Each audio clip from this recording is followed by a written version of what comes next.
Mr. Deputy Speaker, sir, there is a ban on transporting agricultural produce from one part to another part of the country.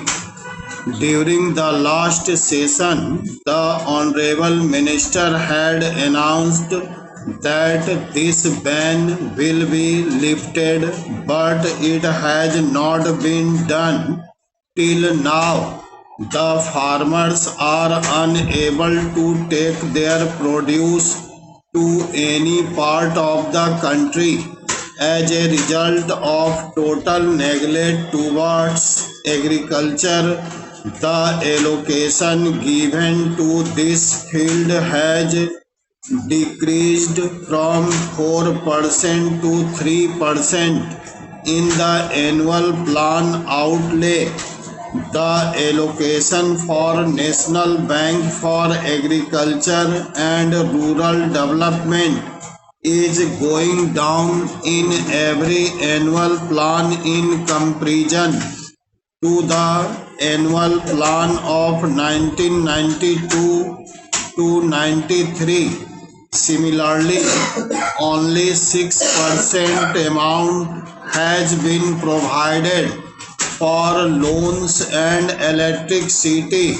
There has been no considerable increase in it in the last year. This step of the government is totally unjustified towards the farmers and agriculture.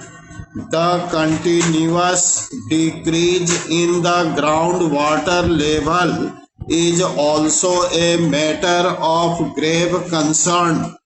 Ever since the Congress party has come to power, there has been 10% difference between the estimated capacity and actual utilization of irrigation potential.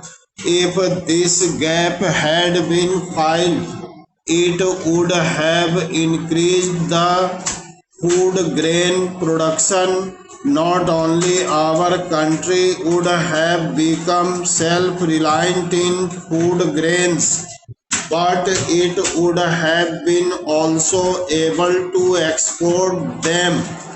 Several big projects are lying pending and near about 70% of land is deprived of irrigation. Same is the condition of forest area.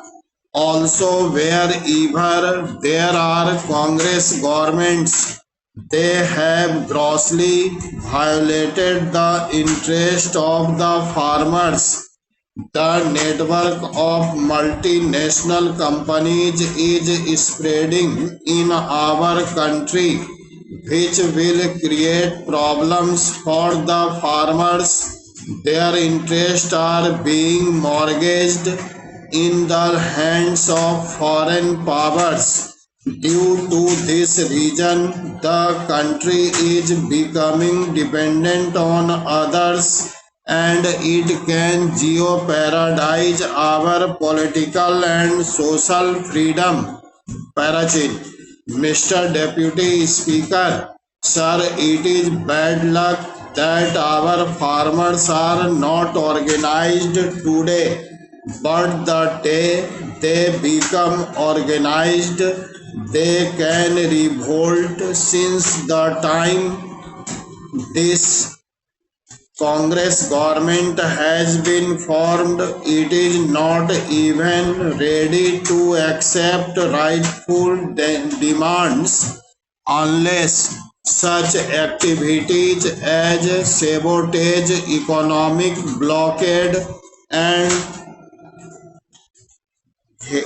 Herao are adopted.